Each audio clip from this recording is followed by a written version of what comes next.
Hello, guys. Thank you for tuning back into the We Have Issues podcast. I am Matt. I'm Carvell. And I'm Chris. And today we want to talk about the FACE Act in the light of the protest mounted by Don Lemon, or is it Lemon? I don't know. I pronounce it both ways. In the light of his protests led in the St. Paul Church, we want to talk about what are the issues with the FACE Act. Can he be charged with it? Can the other protesters be charged with it? And how does the Klan Act play into all of this? So the FACE Act, Freedom of Access to Clinic Entrances Act, that is the Act of 94 that was signed by President Bill Clinton. And we also have the Enforcement Act, also known as the Klan Act, that was signed in 1871 by President Grant. And these are the two acts that have come into question. Now, we've seen kind of a weaponization of acts like these. We want to talk about if this is something that we even need. Do we need to abolish the FACE Act? Is this something that's good? For so long, the FACE Act has been used against pro-life protesters, has been used against the pro-life movement to help support abortion clinics and things like that. And there has been no mercy shown in that regard. However, there was a carve-out that was put in to make sure that the FACE Act passed to protect places of worship, churches, that sort of thing. And why not use the law to that effect? Places of worship are sanctuaries. There should absolutely be nothing done to interrupt services. Even if you don't disagree with the services, even if you feel the services are offensive or whatever, that is a private place for the members of that church to be in fellowship and worship, and it should be a safe place. You can protest outside of a church. You don't have to physically go into the building and interrupt people to make your political point. That is the separation of church and state. The separation of church and state isn't for religion to stay out of politics. It's for politics to stay out of religion. We want to keep that away from these people who have done nothing wrong. The only individual is the pastor has ties to ICE, and that's why they went in there to protest. 90% of the people there either don't have an opinion, who knows what their opinion is, it doesn't matter. They're there to worship, and people should respect that.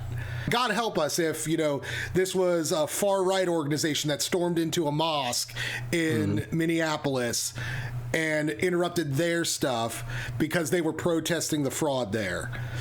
You just don't do it. Even if your politics don't align, there's proper places for that.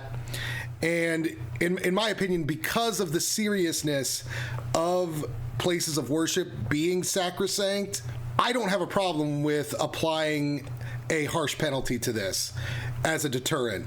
We got to be very careful on how we deal with these type of situations, deal with these type of protests, these individuals, because how we decide on what a punishment, what a just punishment should be, is going to tell us a lot about the future, right? And as far as we know that punishment and the way we perceive these things will one day happen on the other side. No, I do not think protests should ever happen at a church, nor should it ever happen at a mosque, nor should it ever happen at any temple. But unfortunately, these people were trying to make a statement, and it was an incorrect way to make a statement. If you do make a statement, do one outside of the church, outside of its, gates or fence. Don't actually come into the church, because as Chris mentioned, if you actually did this to a mosque, if the other side had did to the mosque, then guess what? It'd probably be a different story. And the left and the right both have to understand that when you do it one way, expect maybe a few years down the road it's going to go the other way.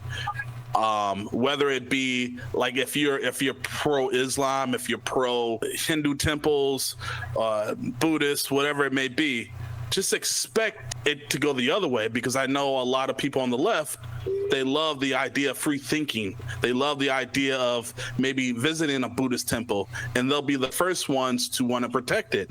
Well, this can actually happen in Buddhist temples, and this, if it's happening in the church, so we have to really set a standard, and you have to stay away from religious institutes. Do not set any protests inside religious institute. So from my understanding, from what I read and the little bit that I read, that Don Lemon, he was actually reporting on the issue. He didn't actually lead the protest. I could be wrong. I don't know enough about the subject, but him even reporting on it, he's got to tread lightly. I mean, he says a lot of things that are kind of controversial to me, and like the Pan Am flight disappearing into a black hole. Do you remember that? Yeah. Well, did they ever find that flight? Okay. All right. Maybe it's time travel. I don't know. I mean, I think it's inappropriate that even if he's reporting it, he was reporting from inside the church uninvited. If you're reporting, you report from the outside of the church, unless the leadership of the church has invited you in to make the report. It would have been a very strategically done bit of cover to use that as an excuse, but being that it's Don Lemon, no such intelligence was put into it. And so I look at Don Lemon, and I look at some hypocritical points of view. And I think the biggest one for me is he seems like a leader in talking about civil rights and black rights and how black people or gay people ought to be treated. And that's good. I love that. I love that about him, because that represents a side that I represent, right? But it becomes more of an issue when you start to criminalize, like, let's say, white men. But then you're dating a white man. Isn't he dating a white guy? Yeah, and I'm like, I knew that's where you're headed with it. I'm like, well, where are we going with this? Like, you can't criminalize a group, but then date that group and think that it's okay to talk about that group because you're a minority. That's not where I stand. Like, it's like, okay, if something has happened, it's happened. Let's talk about it. Let's scream it at the top of our lungs, but just don't be hypocritical. Like as many people know, like a lot of my friends and my wife is white. What I won't do is I will not criminalize anybody. I won't even criminalize like an Indian man. I won't criminalize an East Asian man. I won't criminalize a white man. I won't criminalize anybody, because I don't want that to happen to me, right?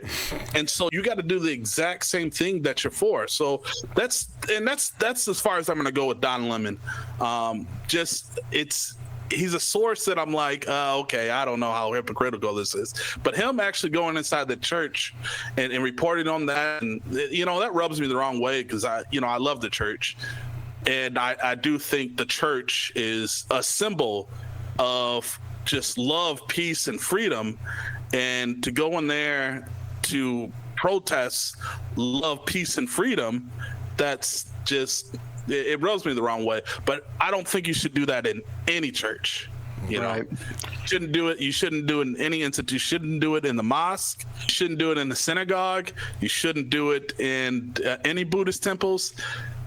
Just don't do that, okay? Because that place is sacred for whoever it's sacred for. Well, and it's not even saying that you can't, if there is something going on, that you can't protest. You just can't, like you're saying, you can't enter. You can't go onto their property. FACE Act. You can't obstruct entrance to these clinics. You can't obstruct entrance and worship services within, a house of religion.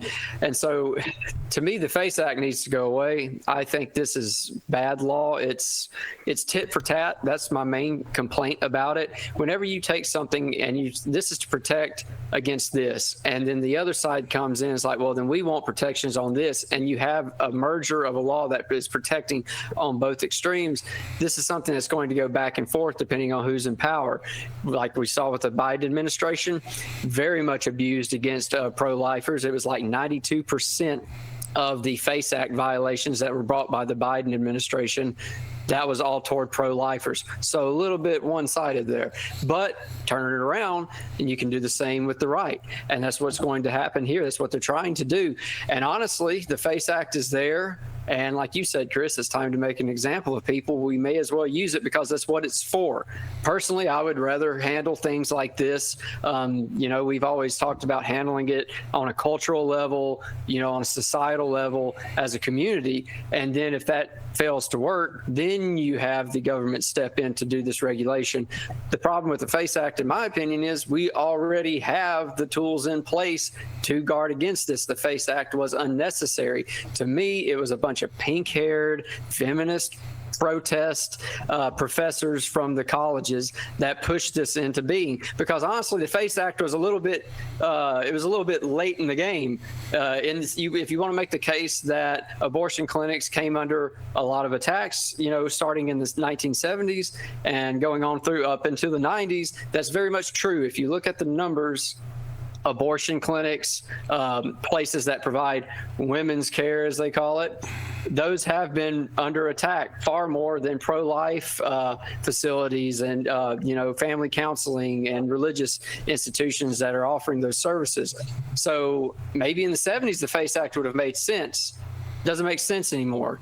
There's a big difference between firebombing abortion clinic and standing outside and offering counseling services to these women.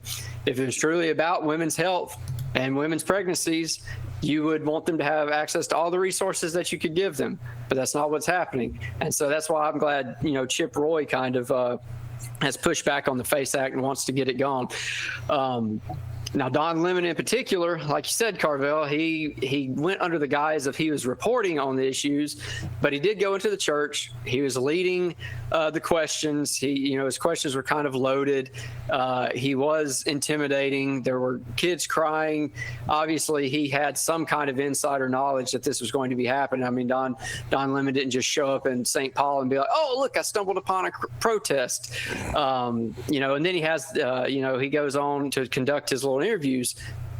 That's enough in my opinion. If you want to get him on the FACE Act charges, you can, and you should be able to get him on the state trespass charges. Which, Chris, is that what they're going to end up doing? Since I think so. I think that's what I read. Is they're not gonna throw the FACE Act at anyone who is involved with this, probably because of the controversy of using it, and it might just be prosecutorial discretion, because I mean there was some traumatization going on, but what in the end was the harm? You disrupted the service. That can be mended a lot quicker than if somebody was, threatened with violence or anything like that, Well, yeah, I mean, I would be more prone to agree with you if we hadn't had these overreaches by the Biden administration. I mean, there was what was that? Here, I think I made a note of it. Let me look. It was in 2023.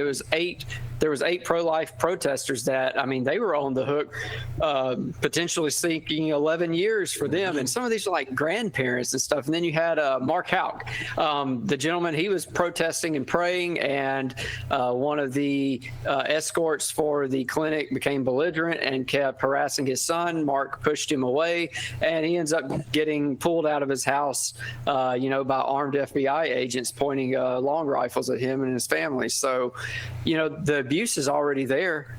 So, you have to apply this equally. You can't be heavy-handed one way or the other. And that's why I think the FACE Act is just bad and we need to get rid of it. On kind of a short note, I don't want to dwell on this too much, but how do you guys feel on these enhancement laws to punishment? Like hate crime laws and things like that, where because we feel societally this offense is particularly egregious, we need to punish it more than than just applying it to the act itself. Like, assault is a crime, trespassing is a crime. Are there reasons to give enhancements to certain applications of those crimes that already exist, or is the punishment itself acceptable? Well, so that's That's kind of weird. So when you say, like, when you're talking about like a hate crime law, I've always thought those are stupid. Even in college, there was a big push to eliminate that because if you murder somebody, you pretty much hate them. I mean, the punishment is enough. I mean, making it a hate crime doesn't do anything but politicize and amplify it, in my opinion. But there are things that have been used as enhancers, and the Biden administration was really bad about this. So one thing they kept hitting people with was the conspiracy against rights, which is going back to the Enforcement Act. That's I wouldn't quote me on this, but I believe it's like out of Section 2 of the Enhancement or Enforcement Act is the conspiracy against rights. And that was something that Biden was kind of tacking on to these people to enhance these FACE Act charges, which, you know, normally would be like a 6-month sentence, and suddenly you have 10 to 11 years. Those are good things. You can't even say they're being misused. It's kind of like you found a loophole in the system, and that's not a good thing because that can go either way, and you never accomplish anything when both sides are pitted against each other and they're willing to make these little concessions, because eventually a little concession turns into something huge. It just becomes this is legal, but this isn't justice. Yes, tribal warfare. And we have a legal system, not a justice system in this country. You know, I think I think Matt really touched up on a lot of it, but, you know, just going back to, you know, my earlier points is just that we have to be really careful on when we're trying to implement these enhancement laws or whatever. It's going to be done to the other side eventually. Your side is not going to have all the power, like absolute completely, for years to come. So you have to be really careful. And I think a lot of times nobody would have guessed, like, you know, in the 90s or 2000, if you did something in the 80s, that in the 2010s it was going to come back to bite you with the Me Too movement, right? You know, you think about, like, you know, Bill Cosby or just, you know, other famous people. But, you know, and I say that to say this is that during that 2010s period, now it's kind of flopped a little bit, and, you know, those enhancement laws could, you know, come back to bite you because what you were okay with, like, you know, less than a decade ago, could come and work out against you. So I don't know. That's just, let's set a law and let's have the punishment, but let's just not go too overboard with things. Well, and something to add to that about, you know, the enhancements, like you're saying, Carvell, something coming back to bite you. So originally when all of this started, everybody wanted to throw the FACE Act at Don Lemon. Neither here nor there at this point, it sounds like. But then the subject of the KKK Act came up, and everybody was saying, well, you know, you can't really get him on that because that has to do with, you know, intimidating somebody based on, you know, a protected class like your race or your religion. And they were there to protest ICE. They were there to protest the job of the pastor. So fair enough. But then what does, you know, his patron saint of sodomy, you know, His Holiness Don Lemon, he goes on, you know, an interview to say, oh, I'm a Christian myself, but Christians, you know, they think this nation was built for them, particularly white Christians. And he starts to spew all this vitriol against Christians. And so it's like, bam, right there. You just proved. And it's not just him. They released this diatribe against Christians, and it's like, bam, right there. That's what you needed to get them on the Enforcement Act, because clearly it was motivated by religion. You can tell by the way they're speaking. And that's something that the church really needs to get a handle on this. You know, the church has been, and I'm this way too. I don't ever want to judge because I can't see into somebody's heart what their true intent is. But when you have people like Don Lemon who get up there and say, well, I'm a Christian, it's time for the church to say, absolutely not. We need to come out in the public, and he may think he is, but he is not. You can clearly tell this is a case of not. And this is what's going to continue to get the church in trouble if we let these people come in and let them claim whatever they want to claim. Now, I'm not a perfect Christian, by far, but I know what I believe. And you can see little things like when Don went into his interview and somebody said, you know, they're talking about the love of Jesus. And he very snarkily, he's like, well, if that's what you believe. It was, I think the pastor said something about, no, it wasn't the pastor. Here we go. It was a guy outside, and the guy was very shaken up. He was like, I'm a simple man, but we just love you guys. We want to share Jesus with you, and we want all of you to come to heaven with us. And Don's like, well, yeah, if that's what you believe. That's not a Christian, point blank. Yeah, I think here's the thing though about that, right? Is that there's like a lot of Christians and what the Bible would deem as fake Christians out there that have a really big podium. And because they have a big podium, they can say whatever they want, and a lot of people are going to follow them. So, it's not just Don Lemon, right? It's other individuals that we see every day in the media. There's this Joe Webbon, and he recently was just on he's got a huge follower base, right?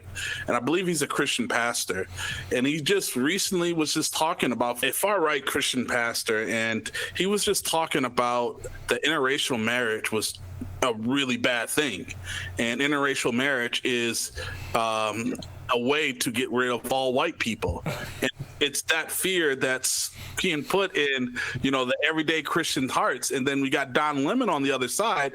So it's like, and Jesus talked about that there are going to be many false prophets, many teachers that are lies. So this is actually something that, it's, to me, it's not new. It's just something that we're going to see repeatedly over and over in this age and in the next age to come. What we got to do as Christians is we got to bust out our Bible, read what the good words say, and hold it, and that's going to be our weapon, right?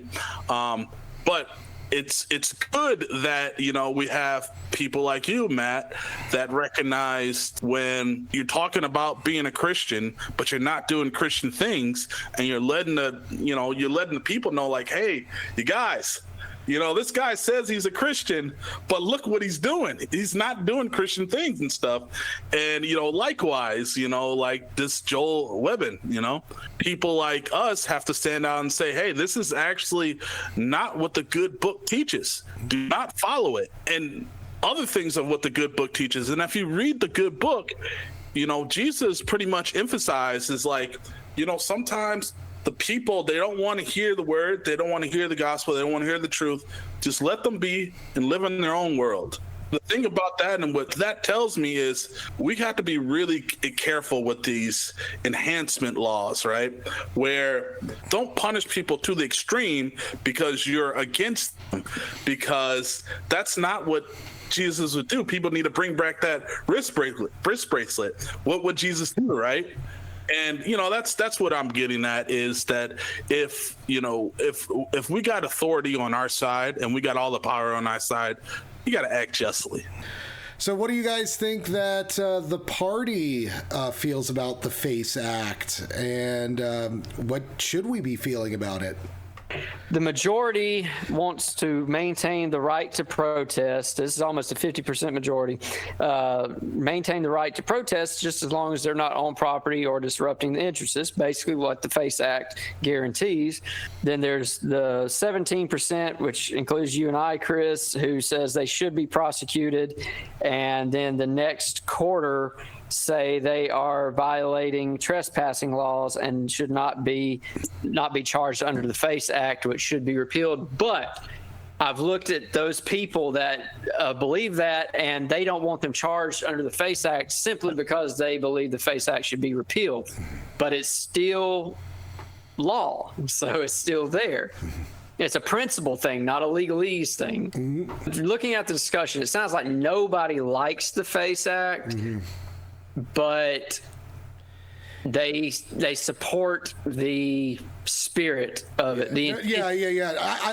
I mean, obviously, I wouldn't have voted for the FACE Act if it was up to me, just because I wouldn't want to carve out that much protection, like a special protection for abortion clinics.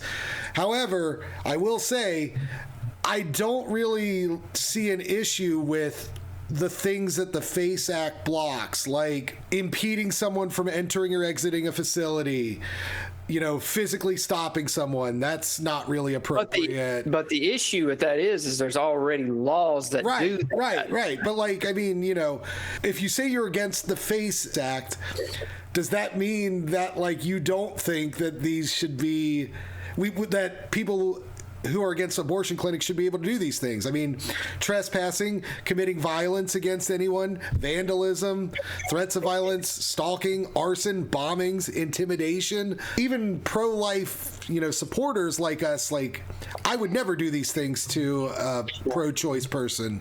Like, I would never act that way. Again, like, if you're against the FACE Act because you're against the enhancement qualities of it, I understand that. Should somebody get 10 years in prison for standing in the way of somebody trying to walk into a clinic or a place of worship? Probably not. That's a little extreme. However, if a weapon is being used against you and you don't use that weapon, you are doing yourself a disservice. Right. Don't bring a knife to a gunfight. We kind of discussed where the party sits. Do you guys think that should be the way the party views the situation? Well, yeah. I mean, and is it appropriate to have that disagreement within the party on this particular issue? Yeah, because like I said earlier, there's a legalese and then there's the spirit of the act. We understand what it's trying to do, but unfortunately it's been weaponized. Like I said, they kind of missed the boat with all the violence toward abortion facilities in the 70s and the 80s, and now it is flip-flopped. So the act really didn't do anything other than make the other side heavy-handed. You saw this like after the Dobbs decision with Jane's Revenge firebombing, pregnancy centers. So I can understand why somebody would think the FACE Act the spirit of it is good, but it's obviously bad law. We've already got laws that will take care of what the FACE Act was meant to take care of. And so I can see why the party's like, we don't want to impede on anybody's rights to protest, to speak their mind, to display how they're feeling. But at the same time, we are a pro-life party. We do recognize the FACE Act as a tool that's been used against us. Now the split really comes down to like you and I, Chris, who are like, it's here, it's available. We should use it to its full extent to make an example. And my viewpoint is it's not going away. There's no political will to repeal the FACE Act. Maybe there will be now, and if there is now, I would 100% support the repeal of the FACE Act. But again, I don't think there's anything wrong in the FACE Act because it protects kind of innocent people. Right. People who are either just doing their jobs, even if we find their jobs distasteful or wrong, morally wrong. It's hard to legally legislate morality. It is incredibly hard to legally legislate morality, but it is very easy to legislate respect towards others and to respect, human dignity. I'll tell you what, when you guys run me for president, I'll get rid of the FACE Act. So thank you again, everybody, for tuning into the We Have Issues podcast. Please like, subscribe, get in the comments section. Let us know what you think. Should we keep the FACE Act? Should it be repealed? Should Don and his group be charged? Should they not? We would love to hear from you on that. I'm Matt. I'm Carvell. And I'm Chris. Thank you, guys.